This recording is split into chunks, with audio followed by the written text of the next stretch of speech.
The migrant crisis at the southern border could soon spread to communities across the Tucson area if something doesn't change. Border Patrol is releasing more than 1,000 migrants a day, we're told. The Casa Alitas shelter is where many of these people are going, as well as other shelters, and it's putting a huge strain on resources. News 4 Tucson's Eric Fink is live downtown to explain why local leaders are calling on the feds for help right now. Eric.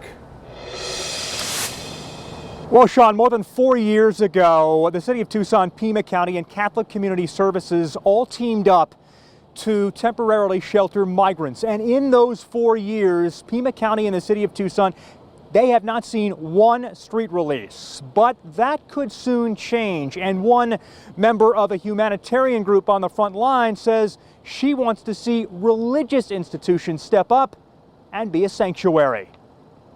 It's an emergency. It's cold, and people are coming from the tropics, and they don't know how to deal with freezing temperature. Gail Kosrick has been with the group Tucson Samaritans for 10 years. The group takes food and water into the desert and leaves it at the border for hungry migrants. Tucson's Casa Alitas shelter is nearing capacity. Pima County officials say Border Patrol drops off between 1,000 and 1,100 migrants at its door each day.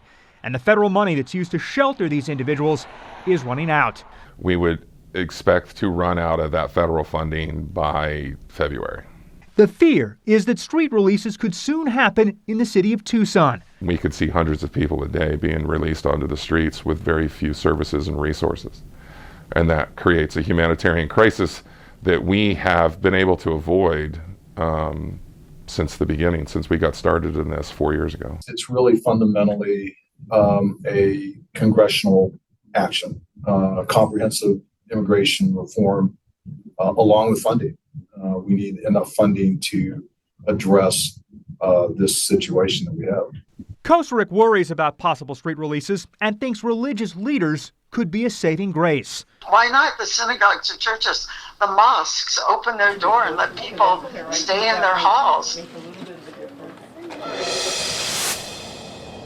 And Mark Evans says if Border Patrol were releasing only 750 migrants a day to Casa Alitas, street releases would not enter the equation at this time. But he says the shelter's averaging on average more than 300 to 350 more than that a day. And that, he says, is stretching both resources and shelter space to the brink.